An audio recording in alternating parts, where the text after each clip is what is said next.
राम। जय श्री राम। जैसा कि हमारे दोनों वक्ताओं ने, हमारे मुख्य वक्ता प्रोफेसर हरिशंकर मिश्र जी, जिनसे हमारे पारिवारिक संबंध भी हैं, पर वो आपको बताना चाहेंगे कि जो आपने गागर में सागर भरी और ये पूरा उनका जीवन काल का एक तरीके से वृत्त आपके सामने उन्होंने राम का चरित्र जो गाया, और अपूर्वा सही कह रही थी कि ऐसा लग रहा था कि हम सुनते ही जाएं, क्योंकि कॉलेज चल रहा है तो और भी गतिविधियां हैं, इसलिए हम ये हो रहा था कि हाँ खत्म हो, पर हमारा मन ये कह रहा था कि ये लगातार चलते जाए, क्योंकि आप हमारा और हमारी छात्राओं का मार्गदर्शन भी कर रहे थे। तो मैं महाविद्यालय परिवार में जब से मैं यहाँ आई हूँ, आप पहली बार आए हैं, मैं आपका हार्दिक स्वागत, अभिनंदन और धन्यवाद देती हूँ कि आपने इतना विद्वत्पूर्ण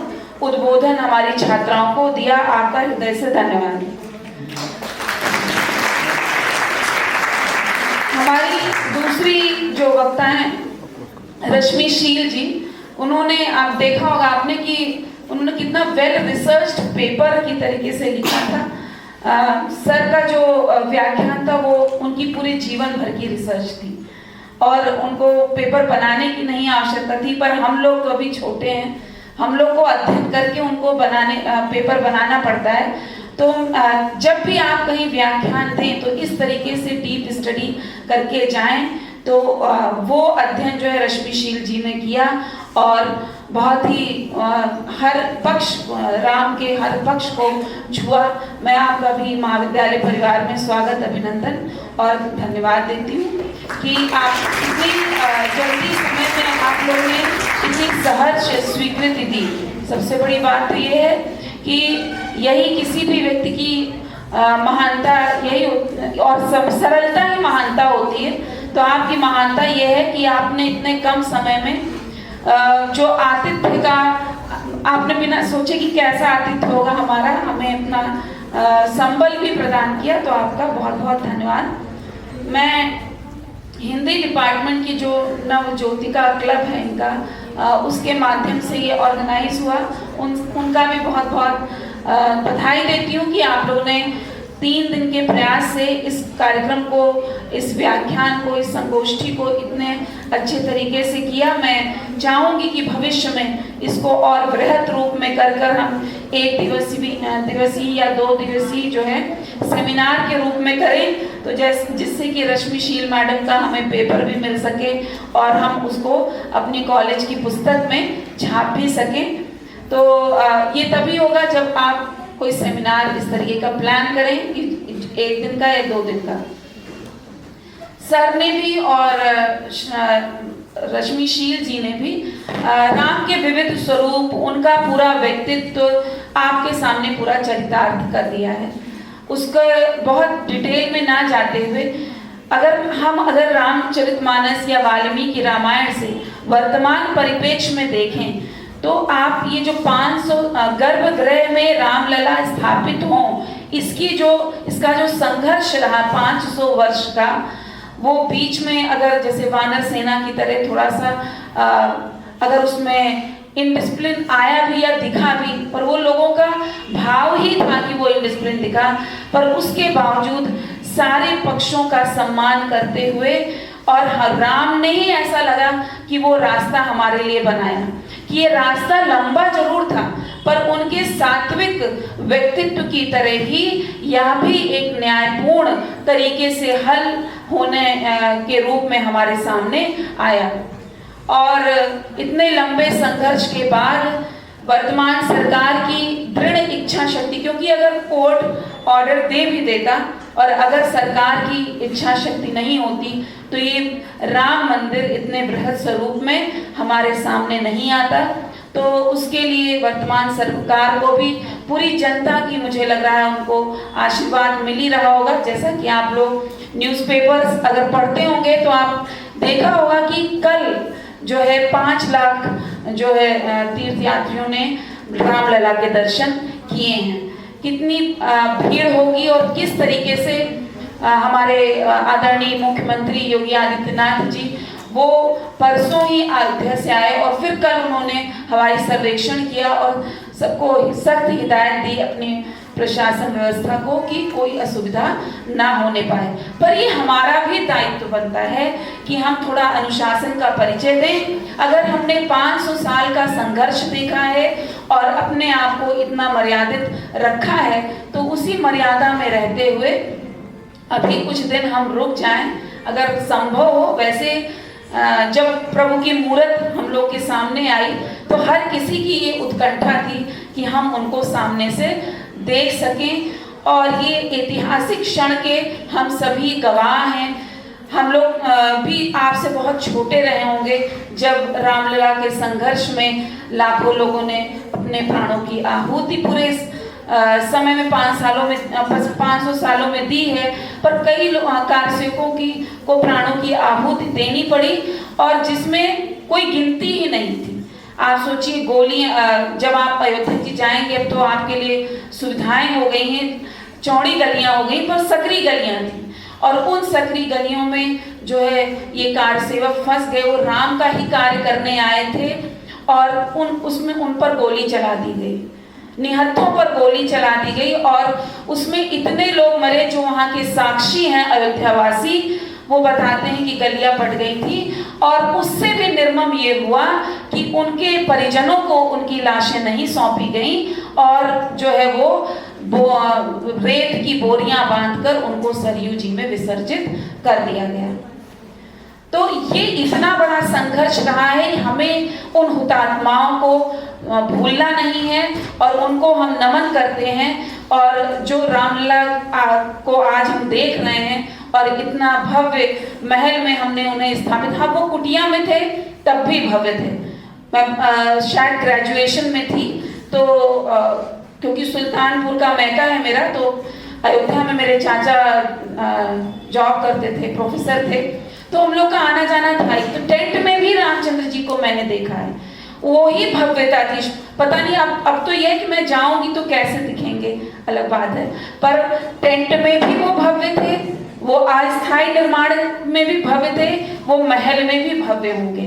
पर ये हमारा भाव था कि इस न्यायपूर्ण राजा को, इस मर्यादित राजा को, जो हमारे जीवन का आदर्श है, हम उसे सम्मान पूर्वक वो स्थल दिला सकें।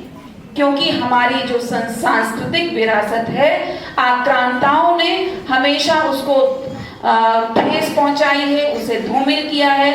आप हिस्ट्री पढ़ते हैं, जो इतिहास के विद्यार्थी हैं उन्हें ये पता है कि कितने सारे आक्रमण हुए और वो आक्रमण हमारे जो मंदिर थे उनमें सोने के भंडार थे। पूरे भारत को सोने की चिड़िया कहा जाता था, ज्ञान का भंडार था कि 3 महीने तक लाइब्रेरी नालंदा की जलती रही, जो बख्तियार खिलजी था उसने जलाया। कभी आपने सोचा कि उसने वो लाइब्रेरी ही क्यों जलाई? क्योंकि वो ज्ञान का भंडार था और जो है जो ज्ञान था, भारत हमारा जो ज्ञान है, हमारी जो संस्कृति है, वही हमारी आत्मा है और अगर वो नहीं रहेगी तो निर्जीव हो जाएगा कोई भी राष्ट्र। तो उस राष्ट्र को जो है उसको विखंडित करने के लिए, उसको मृत प्राय करने के लिए वो कोशिश की गई थी, पर फिर भी जो थोड़ा बहुत हमें प्राप्त है और इसीलिए आज फिर से हमको वो उतनी ही मेहनत करनी पड़ रही है। तो हमें अपनी सांस्कृतिक विरासत को संभालते हुए आगे बढ़ना है। जैसा कि श्री रामचंद्र जी का चरित्र कहता है कि जो है हमें सत्य की राह पर चलना है, न्यायपूर्ण व्यवहार करना है। अगर उनको दायित्व मिला कि वो राजा हैं तो उन्होंने प्रजा को सर्वोपरि रखा, क्योंकि उन्होंने अपने उस दायित्व को सर्वोपरि रखा और उसके बाद अपने परिवार को रखा। हालांकि उसके पीछे भी बहुत कहानी कि उन्होंने सीता जी को वन में मंत्रणा के द्वारा ही भेजा कि जिससे कि अच्छे ऋषि के आश्रम में महल की सुख सुविधाओं से दूर उनके राजकुमार का जो है उनकी परवरिश हो, जिस भरण पोषण पालन हो, जिससे कि वो संघर्ष में रहे। आज के माता पिता हम खुद भी ये चाहते हैं कि कहते ना कि child born with a golden spoon, हमें हर माँ बाप का ये प्रयास होता है कि हम अपने बच्चे को अधिक से अधिक दे सके, कोई असुविधा उसको ना होने पाए। तो वो भी पिता थे तो उन्हें उनके अंदर भी ये भावना रही होगी, पर उन्होंने अपने बच्चों के कल्याण के लिए उनको गुरुकुल में भेजा और वो बच्चे इतने बलशाली हुए। और इस आपको याद होगा कि उन्होंने अपने पिता को ही ललकार दिया था, उन्हें नहीं पता था कि वो उनके पिता हैं, पर पिता को ही ललकार दिया, प्रभु राम को ललकार दिया। ये साहस उनके अंदर आ गया। इसका मतलब सीता माता की, रामचंद्र जी की ये तपस्या जो है वो फलीभूत हो गई थी। तो ऐसे बहुत सारे प्रसंग होंगे।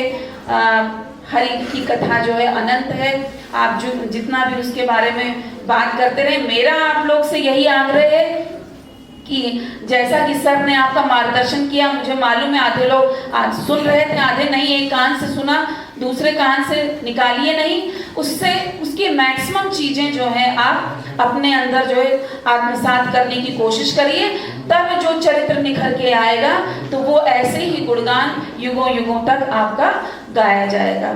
और जैसे कि हम सभी इस सभागार में हम सबसे जो है बड़े हैं प्रोफेसर हरिशंकर मिश्र जी, उन्होंने आशीर्वाद स्वरूप आपका मार्गदर्शन किया है। और जो इस बात को नहीं सुन रहे थे, मैं तो यही कहूंगी कि वो अभागे हैं, और जो सुन रहे थे और जिन्होंने आत्मसात किया वो बहुत ही भाग्यशाली हैं। और राम का चरित्र हमने किसी उसमें बाधा नहीं है, पर इसीलिए वो किसी डिपार्टमेंट में नहीं बता न किसी फैकल्टी में बता।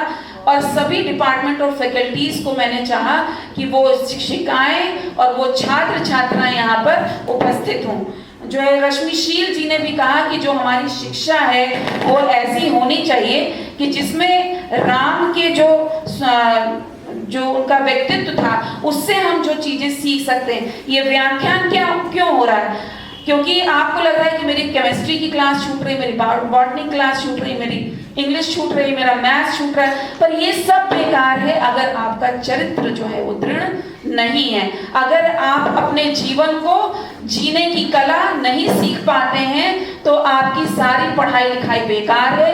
क्योंकि जब कोटा में तैयारी करते हुए युवा आत्महत्या करते हैं तो ऐसा नहीं है कि वो बुद्धिमान नहीं है, पर जो है फिर भी वो आत्महत्या कर लेते हैं। क्योंकि आपको मानसिक मजबूती के लिए भी आध्यात्म की ओर जाना होता है।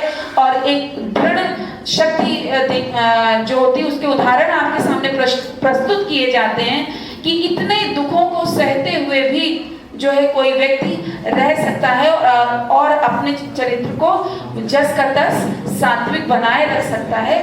तो हम आप भी उस दिशा में कार्य कर सकते हैं। कोई राम ना हुआ है और ना ही मुझे लगता है कि होगा, क्योंकि कृष्ण भी थे, वो भी प्रभु थे, वो भी विष्णु जी के अवतार थे, पर वो राम नहीं थे।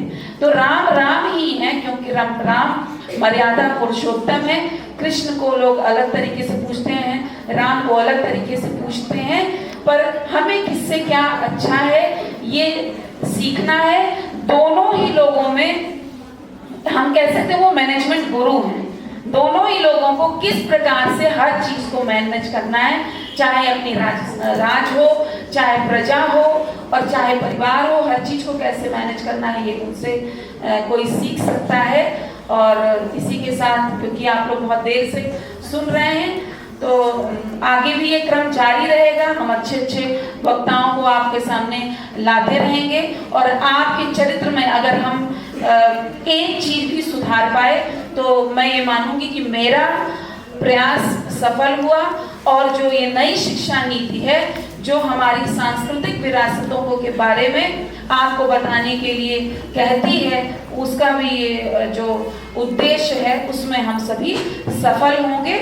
और इसी के साथ फिर से मैं मंच को जो है प्रणाम करती हूँ और आपको बहुत बहुत धन्यवाद देती हूँ कि आप हमारे बीच आए और हमारा मार्गदर्शन किया।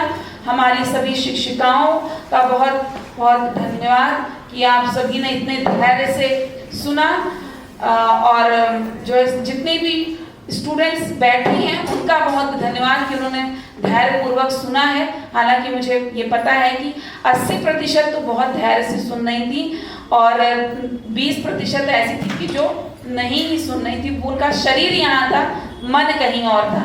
तो ऐसे कार्य ना किया करिए जहाँ पे, क्योंकि जब आप टारगेट लेके चलते हैं, अभी रश्मिशील जी ने भी कहा कि जब जो लक्ष्य उन्होंने निर्धारित किया उसी लक्ष्य पे उसी के अनुरूप उन्होंने कार्य किया। तो ऐसे ही आप भी अपने जीवन में लक्ष्य निर्धारित करेंगे, उसके लिए कार्य करेंगे, तभी आप सफल होंगे और आगे ऐसे निरंतर बढ़ते जाएंगे। और बड़े होने के नाते आपको बहुत बहुत शुभाशीष। और अपूर्वा जी को भी मैं धन्यवाद देती हूँ कि उन्होंने इस पूरे कार्यक्रम का संचालन किया। और विज्ञप्ति भी मुझे लगता है उनकी तैयार ही होगी, क्योंकि जब तक ये बात प्रेस मीडिया में ना जाए तो हम क्या कर रहे हैं ये पता नहीं चलता आज के ज़माने में। तो इसलिए आपका भी बहुत बहुत धन्यवाद। जो हेड ऑफ द डिपार्टमेंट है मंजुला यादव जी, उन्होंने सारी चीज़ों को कोऑर्डिनेट किया और मूर्त रूप में हमारे सामने है। मेघना अभी नई है और उन्होंने भी जो भी प्रयास किया, क्योंकि ऐसे ही हम क्रम से सीखते जाते हैं और परिपक्व होते जाते हैं। आपका भी बहुत बहुत धन्यवाद। और नवज्योति का पूरी जो आपका क्लब है उसको बहुत बहुत बधाई। जय श्री राम।